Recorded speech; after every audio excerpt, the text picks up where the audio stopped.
Hello everyone, welcome back to my YouTube channel. तो आज हम डिस्कस करने वाले हैं on the basis of basicity. उसके बेस पर हम एसिड्स की क्लासिफिकेशन करेंगे। ठीक है, एक बार देख लेते हैं कैमरा सही है कि नहीं। ठीक, सब कुछ क्लियर है। तो बात करते हैं बेसिसिटी ऑफ एसिड्स। पहली बात तो हम पढ़ेंगे कि व्हाट इज बेसिसिटी। ठीक है, बेसिसिटी उसको कहते हैं कि एसिड अगर हम वाटर में डिसॉल्व कर रहे हैं तो कितने अमाउंट में H प्लस रिलीज कर रहा है, यानी कि कितने H प्लस रिलीज कर रहा है, या कह सकते हैं कि कितने हाइड्रोनियम आयन वो बना रहा है। ठीक है, मान लो एक H प्लस रिलीज हो रहा है तो एक हाइड्रोनियम आयन बनेगा, दो H प्लस रिलीज हो रहा है तो दो हाइड्रोनियम आयन बनेगा। ठीक है, तो जितने हाइड्रोनियम आयन या H प्लस रिलीज हो रहे हैं इन the aqueous solution by adding HCl into it, वो उसकी बेसिसिटी होती है। ठीक है, मैं आपको एक एग्जांपल लेके बताता हूं कि HCl, ठीक है, HCl प्लस H2O, तो ये क्या बनाएगा, H3O plus H3O plus plus Cl minus, chloride ion निकाल देगा। यहां पर एक ही H3O प्लस बना, तो हम ये कह सकते हैं कि जो HCl है, basicity of HCl is 1. Basicity of HCl is 1। ठीक है, हाइड्रोक्लोरिक एसिड को पानी में डिसॉल्व करने से अगर एक ही H3O प्लस बन रहा है तो वो HCl की बेसिसिटी है। क्लियर। एक और चीज आपको बताना है, या मैं बताने जा रहा हूं कि जो बेसिसिटी जो है वो डिपेंड नहीं करता कि एसिड के अंदर कितने नंबर ऑफ हाइड्रोजन एटम्स है। ठीक है, कितने हाइड्रोजन प्रेजेंट है एसिड के अंदर, उसके ऊपर भी डिपेंड नहीं करता बेसिसिटी। बेसिसिटी तब उस पर डिपेंड करती है कि HCl में से या कोई भी एसिड में से कितने H प्लस आयोनाइज हो रहे हैं, कितने H प्लस डिसॉल्व हो रहे हैं और H3O प्लस बना रहे हैं। जितने H3O प्लस प्रिपेयर कर रहे हैं वही उतने ही उसके बेसिसिटी होगी। ठीक है, जैसे कि मैं बात करूं कि अगर एसिटिक एसिड की बात करूं, CH3COOH, अगर इसको मैं पानी के अंदर डालता हूं, ठीक है, तो ये हाइड्रोजन यहां चला जाएगा तो क्या बनेगा, यहां बनेगा H3O plus plus CH3COO minus. अब देखिए CH3COOH में से सिर्फ एक ही हाइड्रोजन लिया और जो छोड़ रहा है उसके अंदर भी तीन हाइड्रोजन है, लेकिन वो तीन हाइड्रोजन आयोनाइज नहीं हुए, इसमें सिर्फ एक ही हाइड्रोजन आयोनाइज होके H3O प्लस बनाया, वो भी एक। तो हम कह सकते हैं कि एसिटिक एसिड का इस रिएक्शन में बेसिसिटी कितनी है, 1 है। कितनी है, 1 है, क्योंकि वो एक ही H3O प्लस बना रहा है। ठीक है, चलिए अब बात करते हैं कि उसकी क्लासिफिकेशन की। देखिए, क्लासिफिकेशन में तीन टाइप की जो है क्या कहते हैं उसको, एसिड्स की होती है क्लासिफिकेशन।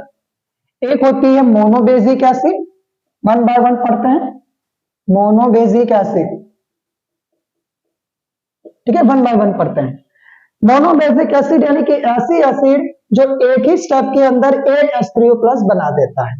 जैसे कि अभी हमने आपके पास सामने जो एग्जांपल लिया था, HCl plus H2O gives H3O plus plus Cl, chloride ion.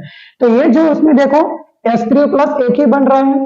ठीक है, तो HCl की यहाँ बेसिसिटी कितनी है, 1 है, और क्योंकि एक ही H3O प्लस बन रहा है इसलिए हम उसको मोनोबेसिक एसिड्स कहेंगे।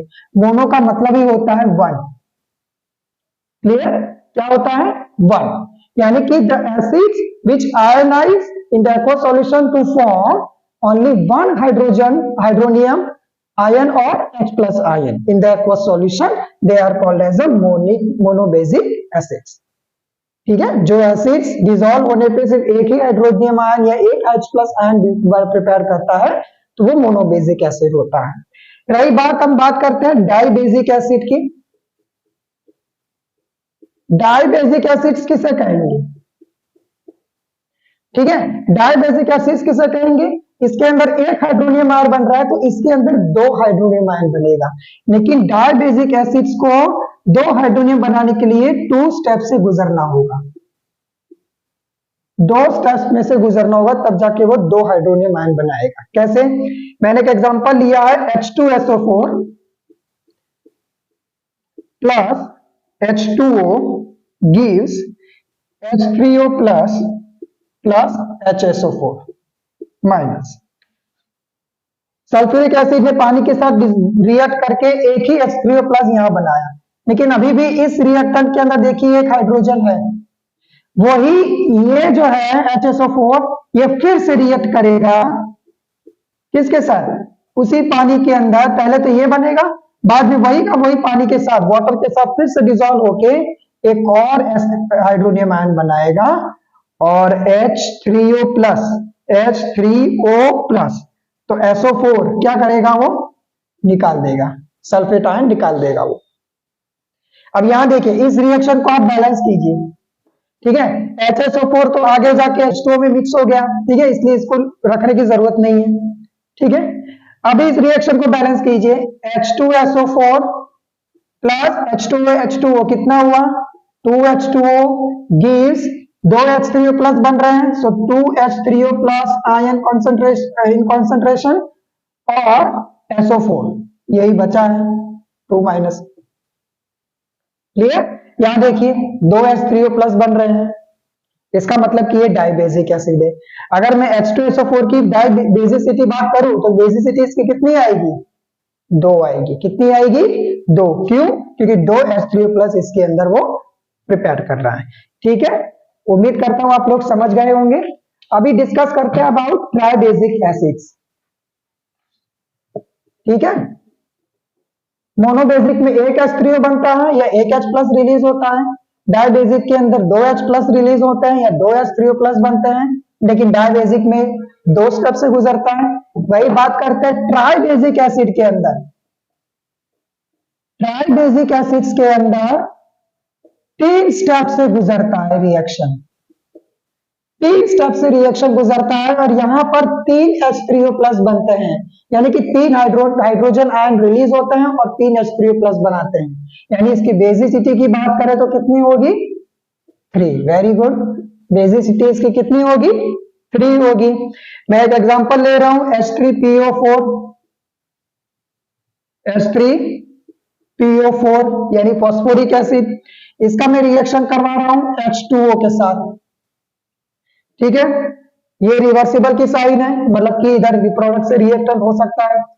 फॉस्फोरिक एसिड का वाटर के साथ में रिएक्ट करा रहा हूं तो यहां से एक हाइड्रोजन लेगा H2, यहां से एक हाइड्रोजन इधर जाएगा तो क्या बनाएगा? H3O प्लस, पहला हाइड्रोनियम आयन बनाया, और यहाँ H3 का H2 हो जाएगा, सीधी बात है, एक हाइड्रोजन गया तो H2PO4, ठीक है।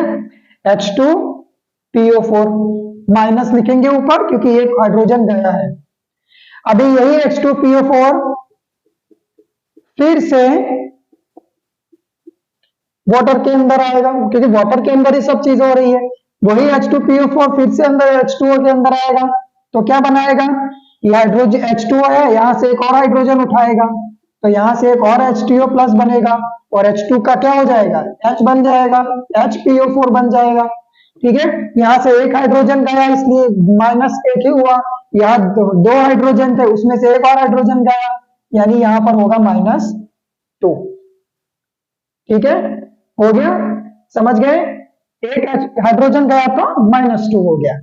यहाँ H3 में से H2 हुआ तो वो एक माइनस ऊपर लिख दिए, यानी कि वहां से हाइड्रोजन रिलीज हो चुका है, ठीक है। वो मतलब कि रिलीज हो चुका है, एमिट हो चुका है। H2PO4 माइनस में से एक और हाइड्रोजन गया तो -2 हो गया। अब यही HPO4 यहाँ 2 माइनस लिखेंगे। कई लोग होता है कि -2 ऊपर लिखते हैं, लेकिन टेक्निकली ऐसे पॉसिबल नहीं होता, 2 माइनस उसको लिखा जाता है। इसको फिर से H2O के साथ रिएक्ट करेंगे तो क्या बनेगा? यहां से ये जो हाइड्रोजन है लास्ट वाला वो भी ये ले लेगा तो H3O प्लस बना देगा, ठीक है। H3O प्लस बना देगा तो यहाँ क्या बचा? फॉस्फेट, और -2 है, अब एक भी हाइड्रोजन नहीं है तो PO4 3 माइनस, ठीक है। चार्ज उसका बढ़ता जा रहा है, आप देख लीजिए। तो अब यहाँ देखिए, अब इधर आप चीज देखिए, पहले रिएक्शन के अंदर H2PO4, सेकंड स्टेप के अंदर H2 के साथ मिक्स हो रहा है, तो इसको हम काट देते हैं, ठीक है, क्योंकि वो रिएक्शन के अंदर इन्वॉल्व होता जा रहा है।